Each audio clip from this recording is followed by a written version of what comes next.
Demonstration video Carado T447. Your control panel for the van, just above the fridge. Once you plug onto the mains here, this here wee light here will light up. I'm not plugged in at the minute, so that's why it's not lit. It's a touch panel, so there's no pushing at it, so you just touch the panel. That's the van off, and that's the van on. Here to the right, you have your different levels. This first one here is your leisure battery. Just touch the leisure battery, you can see your 12.3 volts. Once you plug onto the mains, that will right up to the top, so it will do 13.5. The next one down is for your fresh water. You're 100% full. And the next one is for your waste, and the waste tank is empty. So you have your leisure battery, fresh water, and waste. For your heating, next door, simply press that little button. You have your heat. This is your icon here for your heating. For your warm water, to select between gas and electric, and this controls your fan speed.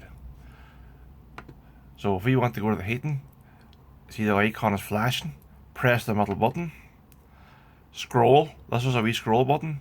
Scroll right up the top, or to whatever degrees you want. So there's 30. You have to then go over to this icon here, to the gas and electric. Make sure it's flashing, click on it.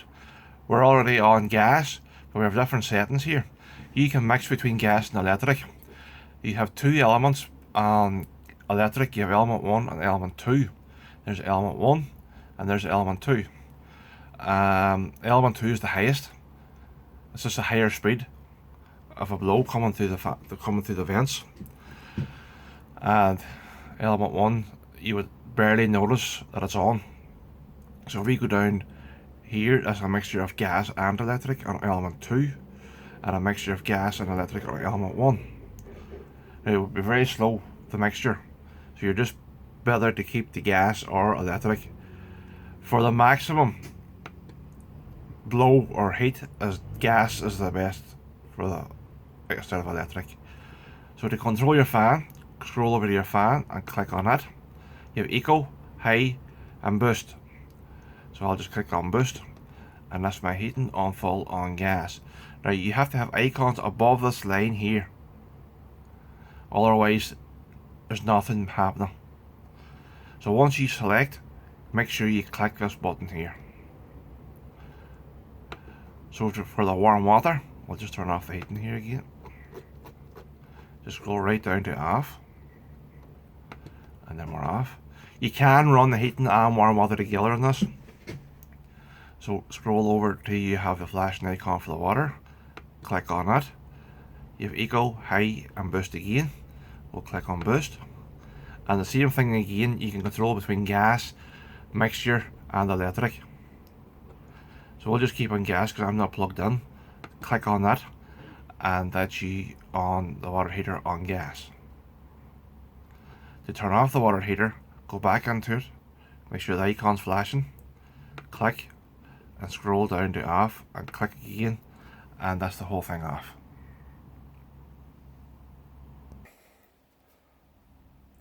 For your fridge, just to open the doors, just pull that down and pull out. Same for the freezer, pull up, pull out.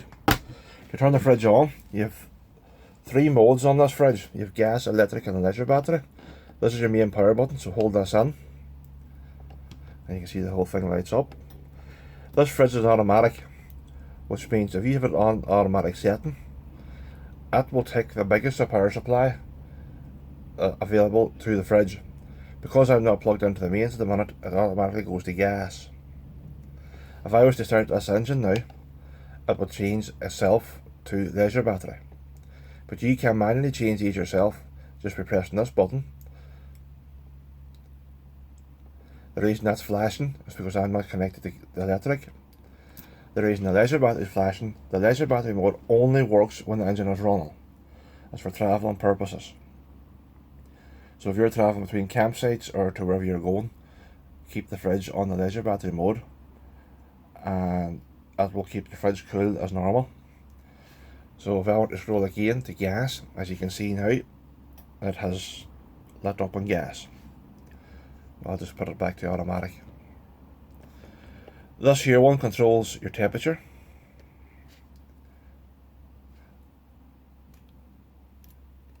And this is an element to heat between the doors to stop you from frosting over. So we'll just keep that off.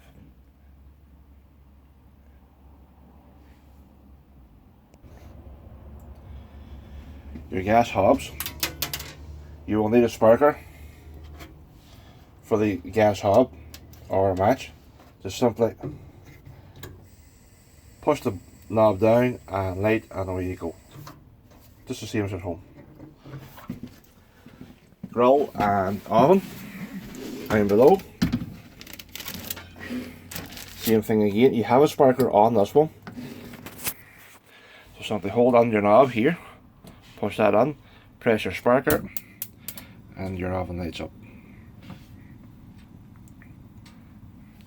Same for your grill. Turn back to off, select the grill setting, push in, and that's your grill. And to turn it off, back to 0.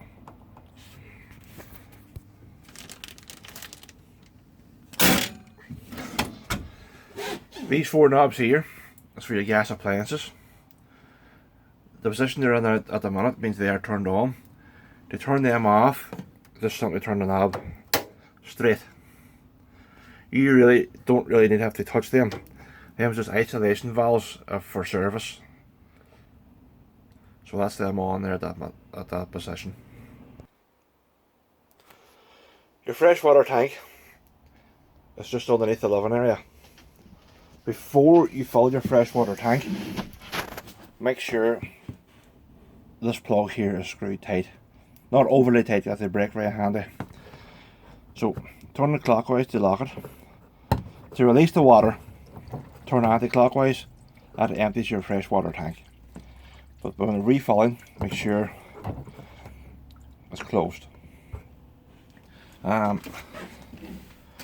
thing is, when filling your fresh water, you have a frost valve. What the frost valve is a safety valve built into your boiler. For once, if your temperature drops to about 2 degrees, the frost valve opens and dumps the water from your boiler to stop it from freezing over and busting the boiler and the pipes going into it. So the frost valve sits in here. There's this wee blue knob.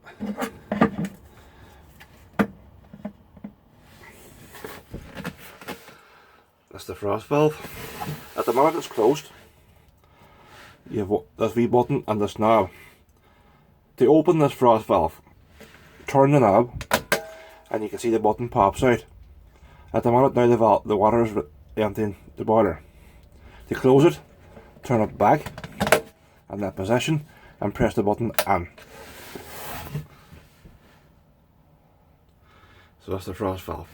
If that's out, when you're filling your water, the van full of fresh water, the water just, once you run your pump, or even before you run the pump, the water will just empty out through that valve.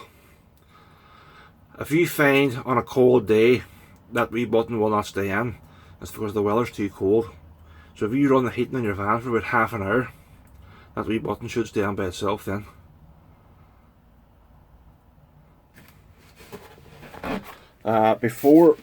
During the winter, we would recommend you empty the van completely off fresh water. Reason being, if it freezes over, you could bust your boiler and the pipes around the van. So manually open up the frost valve, and then open up that black tap. That will empty the contents of the freshwater tank and your boiler. Run your pump, open up your taps. Once you open up your tap, the pump automatically kicks on by itself. I'll just show you that. So once you turn on the tap, the pump automatically kicks in. You get running there. So if you keep a tap between hot and cold, the pipes, the extra water in the pipes will empty. So open up that black valve, open up your frost valve, run your pump and your taps all between hot and cold, and that will empty the whole van of water for the winter. Once you fill your freshwater tank for the first time, or any time, there will be air in the pipes. So if you turn on your tap for the first time, you're not going to have water for about 2 to 3 minutes. So just keep in between hot and cold, or over to the hot, and eventually the water will come. You will hear the pump running, and the water will come after about maybe 2 minutes or less, or it could be a wee bit more. It'll start spitting and spitting through the tap, and eventually a steady stream of water will come once it pushes the air out through the pipes.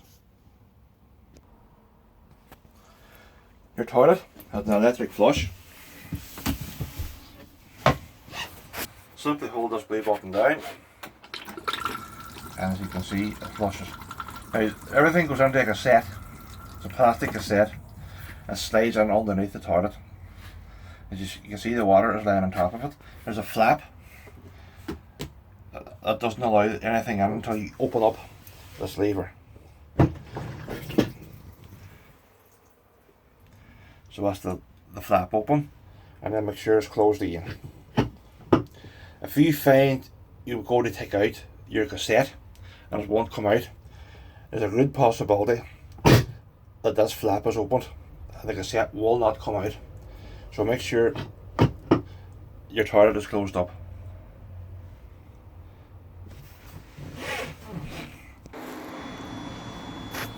Your toilet cassette is in the locker just beside the habitation door.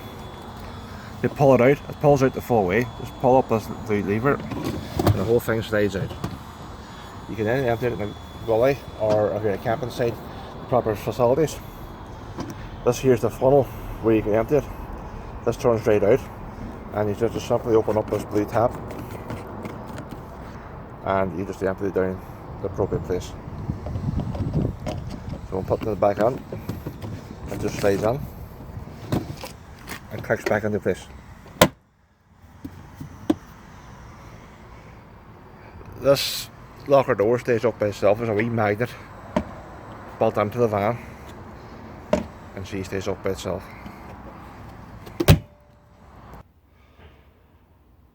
To make up the bed in the front living area, the table pushes down. You have 2 handles underneath. This handle here locks the table solid. So to release it, put it into the middle. You have a lever here which you can pull, and the table goes about in any position. To push the table down, pull on the handle and push down.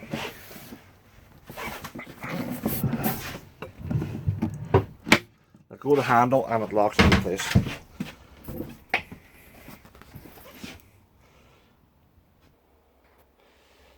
So the table pushes down, and you have underneath here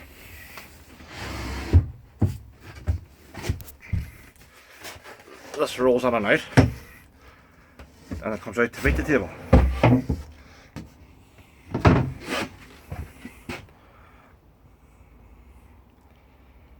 So I'll just put on the cushions now.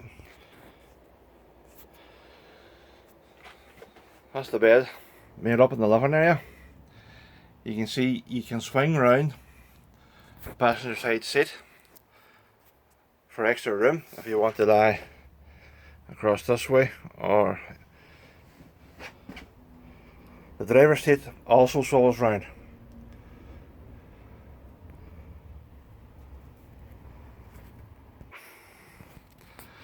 The beds at the rear, you can have them with 2 singles, or you can make them into a one big double. Simply slide this completely out, and this cushion here goes into the middle, as so.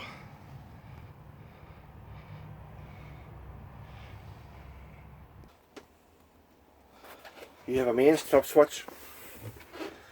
Anything that works on the 230 volts comes through this box.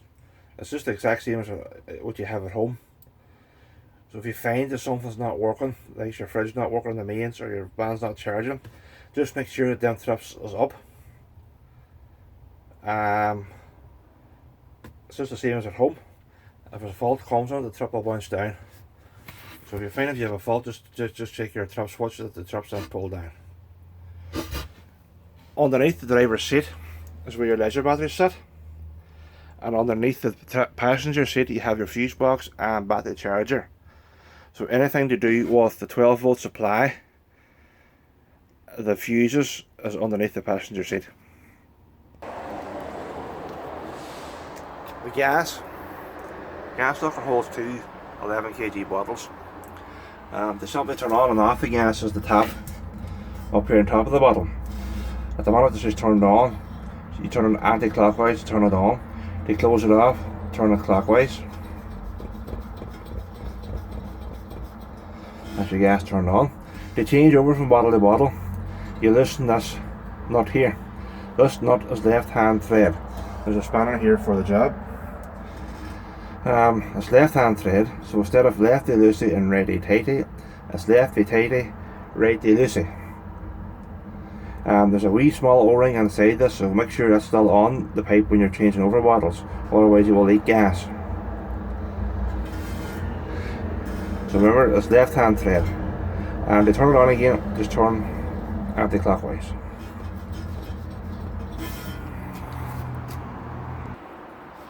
The barbecue point comes with an adapter, so they push that in, turn to open position, and it opens up the gas for your barbecue. That there can then pull out.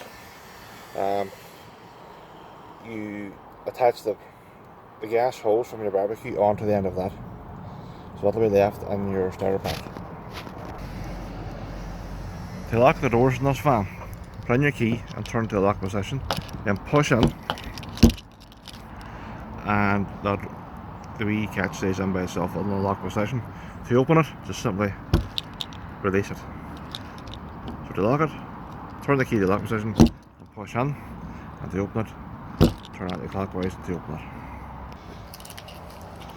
Inside the garage you have your oil brace and jack, your awning handle sitting there and mats for inside. The awning handle just flits into place. Make sure you don't open the awning on a windy day, and the wind catches it, it could blow it over the top of the van and that's the awning destroyed.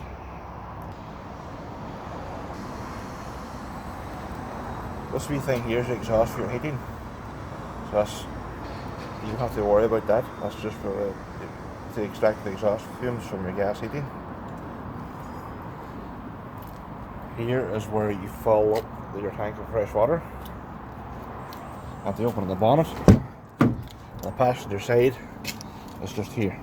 You just pull that back and your bonnet opens up. For your satellite and the TV, just pull your TV out. First off, turn on the TV. Once the TV is fired up, to raise the satellite, press the on button. Your satellite will rise up and search for the appropriate satellite. You will then get a signal and your pictures will come up.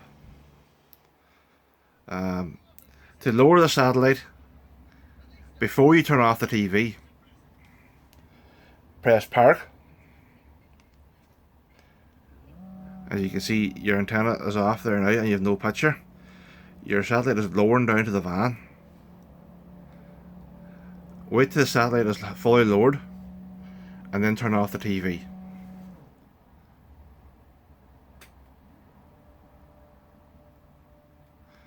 You'll hear it buzzing on the roof where of it lowering and searching for a satellite. So that's down now. I'll just try and restart it here.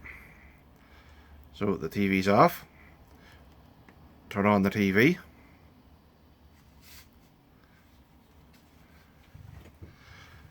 You kind of have to wait till this screen passes. Press on.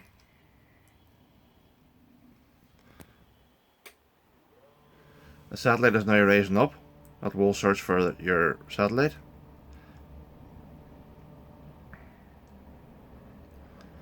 This could take a few minutes, depending on where you're at.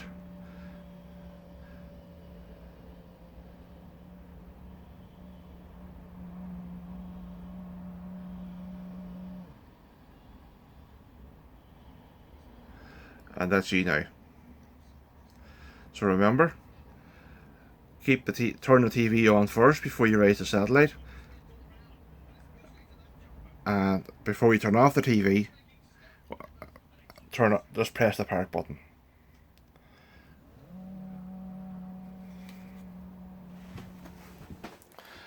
Your reversing camera. Once you go onto reverse gear, your camera comes on. And you have the usual suspects around the steering wheel, indicators, lights. The Carado unit has a sat nav, not everything built onto it. You have an SD card sitting there, so that SD card has to be in for your sat nav to work. And once you put the van onto reverse, she automatically goes onto the reversing camera mode.